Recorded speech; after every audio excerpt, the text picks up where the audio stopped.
Coach Corey Wayne, and this is my video coaching newsletter. And the topic of today's newsletter is going to be, she blew me off pretty badly. Well, I got 4 emails that I'm going to go through with you today. But before I get into the first one, I've got a quote I wrote on this topic because this is very important. And the good news is you can actually use this stuff also in negotiation if you're in the sales business or you just happen to be negotiating the sale of your new house. The key is standing up for yourself and setting your boundaries. This is important in relationships and life in general. Also, you can use this in your friendships as well, because this causes other people to realize that you respect and value your time.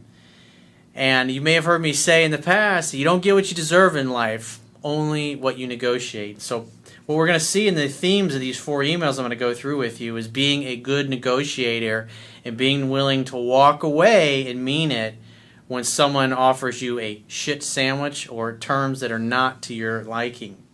So the quote says, causing other people to respect you is one of the hardest things to earn and one of the easiest things to lose. You should never make maybe plans where you keep your schedule wide open until the last minute, hoping someone wants to spend time with you. People who value and appreciate you will be happy to make definite plans where you have a definite day, place, and time to meet up without any instructions to verify the plans once again at the last minute. When someone asks you to verify plans at the last minute, the self-respecting thing to do is to withdraw the offer and make plans with someone else who is eager to make definite plans to see you. When you agree to be a maybe option for someone, you open yourself up to being someone's backup plan. Never agree to be a backup, only a priority. So let's go ahead and jump right in the first guy's email. He says, hey Corey, I've read your book 3 times and I think it's a fundamental tool.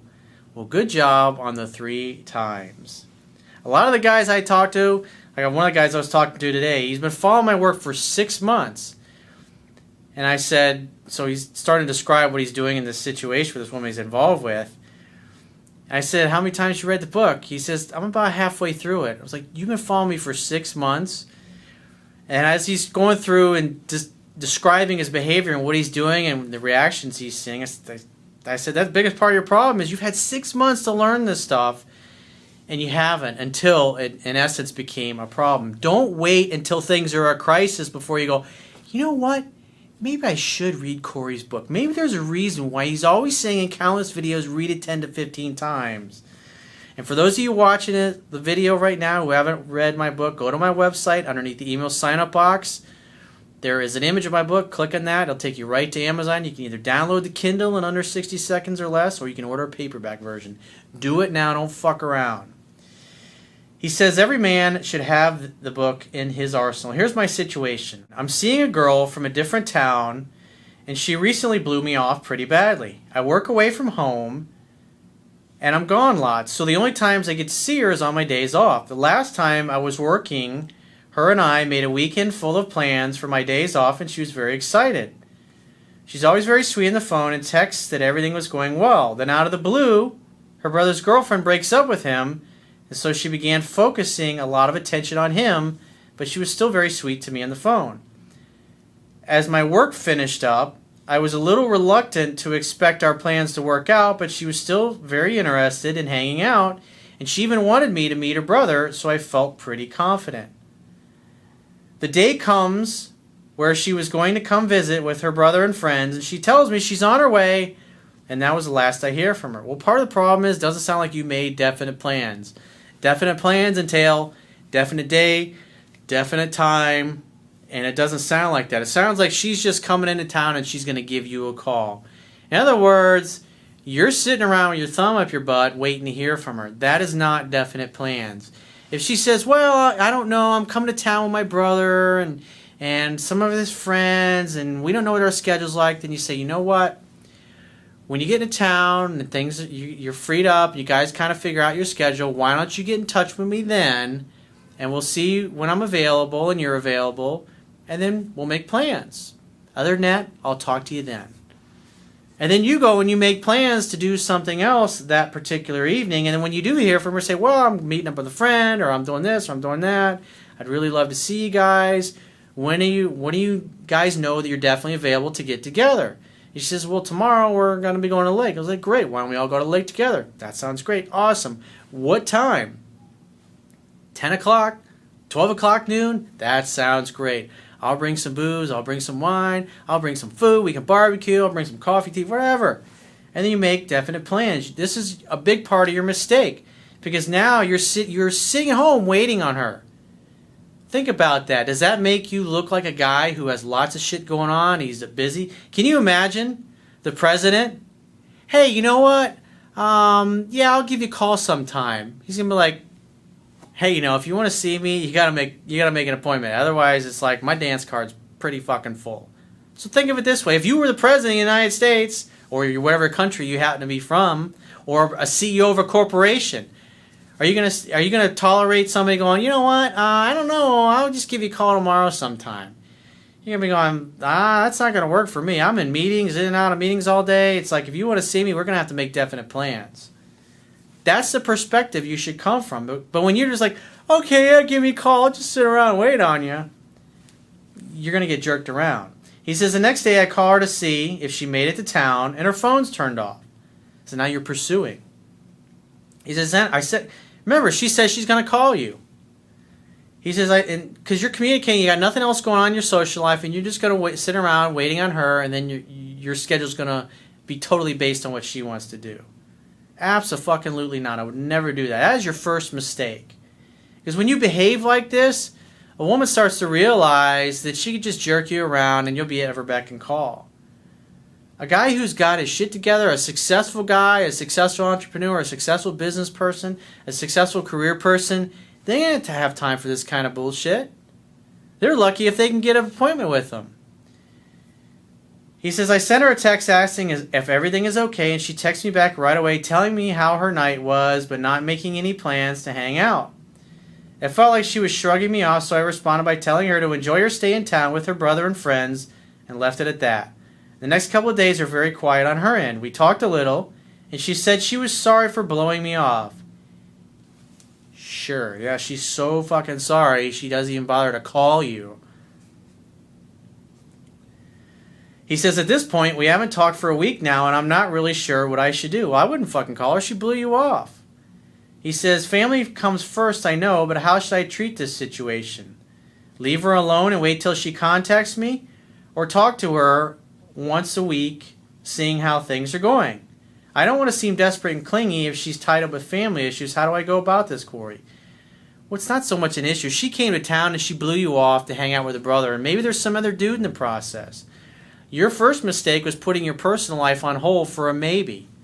And so think about it. If you got 3 or 4 women that are like, oh, when can you see me? I miss you. I want to get together with you. You're like, okay, well, how about tomorrow night? Or when are you free? I'm free anytime. Great. Tomorrow night at 8, come over to my place, bring a bottle of wine, we'll make dinner together. Oh, I can't wait. I can't wait to see you either, sweetheart. I'm looking forward to it. And you're going to make other plans. This other chick who blew you off, if I had a friend that did that to me, fuck him. He ain't a real friend. I wouldn't waste my time like this. Absolutely not. Why chase after somebody who blows you off like you're dirt? I don't think so. Wait to hear from her, and then next time you do hear from her, assume that she wants to see you and make definite plans. If she says, well, I don't know, I'm not sure, my schedule's up in the air, say, you know what? Why don't you give me a call when you know your schedule, and we'll plan something then. And then you go about your life and make plans assuming that you're not going to hear from her. And then if she calls you and you're like, oh, I'm sorry, I got plans tonight already. Oh, I want to see. I was like, well, you didn't know what your schedule's going to be. I'm sorry. I wasn't going to sit around and wait. I've already done that once before with you. I wanted to see you, and then you just never showed up. That's how you handle it. You show that unless somebody's willing to make definite plans, you're going to make plans elsewhere. So let's move on to the second guy's email. He says, hey, Coach, I'm writing you to gain help and advice on a recent situation I'm going through with my now ex-girlfriend. Here's our story. We were both coming out of long failed marriages, which she has 3 children from and I have none. Like most couples, we've had our ups and downs, but through hard times, we always seem to find our way back to one another. Well, that tells me that things weren't really so rosy and hunky-dory in your relationship. He says, the last 5 to 6 months we were getting closer than we had ever been until I messed up. One night we were at her sister's house drinking wine, hanging out, having fun, when my ex-wife called, basically threatening that she was going to take me for everything I'm worth. That sounds like a fun phone call to get. Although we've been separated and our divorce is not final. I basically panicked and left suddenly to go back home to see what was up. Well, she's calling being an asshole, saying, I would have just said, look, I'm busy. We can get together and we can talk about this tomorrow or the next day. You should have stood up for yourself. That's the proper way to handle it. If it's late at night and she's, I'm going to clean your fucking clock. I'm going to take your pension. You're never going to see your kids again. You got to think about in terms of being the rock, being the mountain. You don't let anything diminish you. I know that's a pretty traumatic thing when she calls and threatens you, but this obviously is a problem in your life. You don't stand up for yourself, and you let people just jerk you around. And obviously, she's your ex-wife-to-be. She knows that this is typically how you react. She threatens you, and you just have a total fucking freak out, drop what you're doing, and you haul ass. You don't have a spine. Doesn't make you look very attractive to your new girlfriend either. He says, as you can imagine, my girlfriend was not happy with my actions and basically told me to fuck off. In other words, oh, your ex-wife is more important. It doesn't sound like she was real understanding either, but at the same token, you should have had a set of balls and said, I'm not going anywhere. We can talk about this tomorrow. I'm having a good time tonight, and I'm sorry you're in a shitty mood that you feel like you gotta call and harass me or be an asshole, but it's like, that's not cool. Let's talk about this tomorrow or on Monday when we can both talk like adults and we can work through whatever it happens to be. Remember, James Bond, calm, cool, collected. Nothing is a fucking emergency that you can't handle. He says, Monday morning quarterbacking this situation, I realized it was not the smartest move that I made. I tried to apologize and explain to her that it's her that I love and not my ex-wife. She was not understanding, and it's been well over a month since we've had contact. Coach, I'm not sure what to do. I feel like she gave up on us so easily. You know what? Fuck her. That's what. She can kiss your fucking ass. Because, yeah, you did act like a little bitch by coming unglued, totally allowing your ex-wife-to-be to diminish you, and ruining your amazing evening that you were having with your now ex-girlfriend. But the point being is, she blows you off. She's like, fuck you. Maybe there's more to the story. Maybe this is a pattern of you not standing up for yourself. But at the end of the day, it takes two. You tried to apologize. She didn't want to take your apology. So, hey, it's time to fucking move on. He says, when she had similar problems with her ex, I was always supporting and understanding. And I'm hurting as I don't want to chase, but I don't want to lose her either. Your help is appreciated. Well, I'd say she's pretty much taken off. And at the end of the day, how can you have a healthy relationship with a woman who's just like, fuck you, motherfucker, when you're understanding and she's not? Fuck that, dude. Replace her ass with somebody better looking. The bottom line is you're here. You've got my book now. You're learning all these great things. I promise you, if you apply what I teach, you'll find a woman who's got a better attitude, who's better looking, who's better in bed, and who's better all the way around. Why would you want to fuck with this bullshit? Fuck her. She did you a favor. She's no longer going to become your future ex-wife now. On to the next. So let's get to the third guy's email. He says, Dear Corey, I'm a big fan of your work. To cut things short, I'm currently going out with a girl of my dreams. Good for you, dude. We knew each other since 5th grade. We were friends. Our friendship grew to attraction. We started dating 2 years ago, but I did some mistakes to make her feel that I was pushing hard for the relationship, so she pushed away and tried to friend-zone me. After following your advice, not contacting her and moving on with my personal life, she contacted me after 2 years. 2 years, holy shit. After friend-zoning me, and I played it cool, going out with her on a date once a week, letting her contact me first and not being needy. After 6 months of doing the above, last week she sat with me and told me she's very interested in me and is 100% into our relationship and that she wants to see if this will work out for marriage in the future. So that's a good sign. Tells me that her attraction level is going up. So you went from friend zone to now she's thinking that you could be the man of her dreams. He says, I agreed, and I told her that I am 100% into her as well, and let's see what happens. I'm comfortable with the idea of marrying her. So one of the things I would say, I would date this girl for 2 to 3 years before you actually get married. You want to see how she's going to be, because really, 2 years you didn't hear from her, and now things have been going great for 6 months. Well, 6 months is not long enough, dude. You're still in the honeymoon period. You're still infatuated. You need for that shit to wear off. You need to see how she's really going to be long term. Remember, people can hide who they are for about the first 90 days of a relationship. And seeing as though you just now got back together 6 months, so in other words, you're about 90 days into seeing who she really is. He says, my question is, should I keep doing what I used to do during the past 6 months, or do I loosen up a little and contact her more often, more than the 70 to 30 rule? In other words, a woman contacts 70% of the time and I do 30%. So in other words, you're saying you want to chase her more? Dude, I want you to take your right hand, reach out and choke yourself. You obviously haven't read the book yet, dude. He says, and should I start to push for more dates? Come on, man. Any suggestion you have will be greatly appreciated. Here's the bottom line, dude. This girl is doing most of the pursuing. What you got to remember, well, if you'd actually read the book, is that the guy just kind of has to start the courtship off. He starts calling and asking a woman out once a week. Now, once the woman feels safe and comfortable, especially after they've slept together for the first time, what typically starts to happen is the woman is like, oh, I'm so great. Johnny, he's such a great boyfriend or boyfriend-to-be. I'm having such a good time. The sex is really wonderful. I had a really wonderful time. I'm feeling wonderful. He's wonderful. We're wonderful. This is great. It's wonderful. I was thinking about you. Hey, babe, I was thinking about you too. You know what? I want to see you. I had a really great time the other night as well. When are you free to get together next? And that's all you have to do. You set the next date. And that point forward, you don't have to do any more calling, texting, or pursuing. Why? Because feminine energy is all about bonding and connecting. And when she's thinking about you, and she's missing you, and she's wondering about you, remember, it's a scientific fact that women are more attracted to men whose feelings are unclear. And so when she starts to wonder, when she hasn't talked to you in a few hours, wonder what Johnny's up to. I think I'm going to give him a call.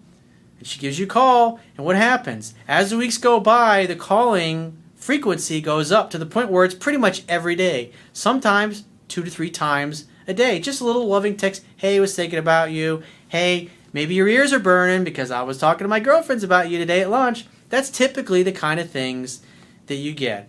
Oh, baby, great to hear from you. Thanks for this sweet message. Can't wait to see you again later tonight. Whatever. I mean, bottom line, when the woman's attraction level continues to grow, she's going to the frequency, the time in between her contacting you gets closer and closer and closer and closer and closer until she's pretty much with you all the time and she wants all your fucking attention all the fucking time. And for those of you that are following what I teach and actually know what's in the book because you read it 10 to 15 times, you know this. Women are all over your ass all day and all night. They're either with you or they're calling you. They want your attention. They want your presence when they're head over heels in love with you. And so what this tells me is that she hasn't completely gotten to that point because you're still doing 30% of the pursuing. There's no reason for it. What I would tell you to do is slowly back off more and more, and guess what will happen? She'll start to call and text you more and more. There's absolutely, if you start chasing her, this is what got you friend zoned 2 years ago. Why would you want to get yourself friend zoned again? It's not necessary, dude. Read the book, learn the fundamentals. Otherwise, you're going to fuck up unnecessarily, dude. And you got a good thing going here. You were able to attract this girl after 2 fucking years. And who you said is the girl of your dreams. Do you really want to fuck it up with the girl of your dreams by going back to what didn't work before? Come on, man. That's why you got to learn the fundamentals in the book. And the problem is you watch a bunch of videos and you think, hey, I got this shit. This is the problem. You don't know the fundamentals and you start making little mistakes. Oh, things are going great. Well, why don't I call her more and we can see each other more? The reason you're not seeing each other more is because you're still pursuing her 30%. She should be doing 100% of the pursuing at this particular point. So just continue to back off, and you'll see over the course of the next couple of weeks, her calling will become more frequent. And guess what? You'll start getting more dates. You start pursuing her more, calling her more, and asking for more dates. What'll happen is it'll get to the point where you're doing 100% of the pursuing and she's busy all the fucking time. That is not what you want. So let's get into the 4th and final email. This guy says, hey, Corey, I met a girl at a networking function in mid-March. She was about 1 month out of a 2-year relationship when I met her, so I was skeptical about it from the get-go. Things were just as you describe in your videos and book. I would set up dates once a week, and about after the third date, she was setting up dates with me. Our interactions became more frequent, and she was calling and texting me every day. This is exactly what I'm talking about. This is what should be happening if you allow the woman to do most of the pursuing. It'll just slowly happen over time. It's not that you manipulate her into doing that. This is what women are naturally. Remember, feminine energy is about bonding, connecting, relationships, commitments. And as a woman feels safe and comfortable, and she starts to fall for you more and more, she's going to want to bond and connect with you pretty much all the time, to where you're together every day and you know everything that's going on in her life. This is just a natural progression of things. You literally allow this to happen. It's not, you don't have to manipulate her into doing this. Women naturally will do this. And the more you call and text, the more you interfere with her bonding and connecting. In essence, you start to become like another woman. He says we would meet up, hang out, and hook up 3 times a week. About 2 months into it, she started to back off and not call or text as much. I didn't freak or call her or text excessively. I held back, and when she would contact me, I was short and cold with her. Why? Why are you being a cold fish? You just be like, hey babe, great to hear from you. But instead, you were butthurt because you were being manipulative. Bad way to go, dude. Think about it. She calls you, I wonder what Johnny's up to. Hey, what are you doing? I'm busy. I'm watching TV. In other words, you want to punish her. Bad way to go, dude. He says, I know I was being a needy bitch. I knew what I was doing was not the right approach and thought to myself that I needed to get this train back in the tracks before it was too late. I was acting immature and not like a man. It was too late. About a week and a half later, needless to say, she gave me the old, I'm not ready for a relationship speech. When this happened, see, some guys that haven't centered themselves yet, they haven't become comfortable in their own skin, when they start dating a woman and the woman starts really to fall for them and gush, and the guy starts to feel the same way, they can't fucking handle it. They just totally come unglued. They start to over pursue. They try to force things along. They get really fearful, and it just fucking spirals out of control until you get your train derails, in essence. He says, when this happened, I stopped all communication with her. He says, I learned this from another X-Back program a few years ago. About 2 weeks into no contact, she called me and left a voicemail saying she wanted to see how I was doing. In other words, I'm thinking about you. I'm wondering about you. I'm surprised I haven't heard from you. I returned her call and kept it to 10 minutes, ending it with, I'd love to see you. We should get together. She responded with, okay, when? In other words, I'm wide open. This time it was tough for me since I was leaving town for work in about 2 weeks and told her so. Well, you're not leaving for 2 weeks, dude. She responded to give me a call when I got back. I spoke with her 2 days before I was going to be home. So in other words, you could wait till you got home, so you had to call her ahead of time. This tells me you have no emotional self-control. It's like the analogy, it's like the monkey at the zoo. The monkey at the zoo, there's some monkeys you walk by, they're casually eating a banana. And you're like the monkey in the cage that's eating a banana, jerking off, and throwing your feces and your jizz at the people in the zoo. You just can't handle it. What's wrong with being patient and waiting till you got back home and then calmly picking up the phone and calmly calling her saying, hey, I'm back. How are you? Really great. I miss you. I want to see you, baby. When are you free to get together? And then you make a date. Hang out, have fun, hook up. It's pretty simple.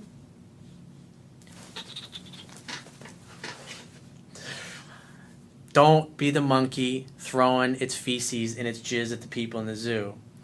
Think about it. The girl gets in her hair. She's like, ew, what is this? I'm not going to call that guy anymore. I'm not going to see that guy anymore. He says, I spoke 2 days before I was going to be home, so I kept the conversation short. We set a date for the following Friday. We met up for drinks Friday, and everything seemed to be going okay. There were positive signs, or at least I thought. I made her laugh. She touched my arm and leg. That's a good sign. She said she'd treat me to a Thai place we both liked since I paid the tab. He says, like a bitch again, I didn't make a date right then and there on the spot. I walked her to her car and we were both talking where again she brought up going out again. That's when you say, you know what? I got a bottle of wine. I'm having such a good time. You care to join me back at my place for a bottle of wine or a bottle of champagne? What you going to say? Yes, no, maybe, some other time. Then great, call me later. If she says no, say call me later, and then you leave.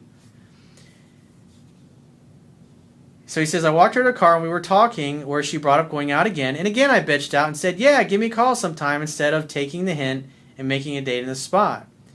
She said, okay. I kissed her on the cheek and we left. Oh, the cheek. Oh.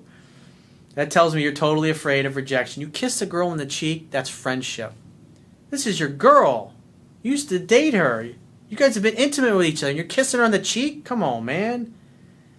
He says, I know another. I should have went for the kiss. Yep. She didn't contact me, so 7 days later, I called her and made another date to make another date, but no answer or call back yet. Well, what do you expect from your last performance, dude? I think she may be dating another guy from something she posted on her Facebook profile. I know from reading your book and watching your YouTube videos, I should walk away and never look back. And if she is dating someone else, there's nothing I can do. What should my approach be from here? Well, at this particular juncture in time, I would do nothing. Just wait to hear from her. And when if you do, assume she wants to see you and make a date. Hang out, have fun, and hook up. It's that simple. So if you'd like to get my help personally, the quickest way is to book a paid phone, Skype, or email coaching session. You can choose any of those options by going to my website, clicking the products tab at the top of your screen, and just following the instructions. And I will talk to you soon.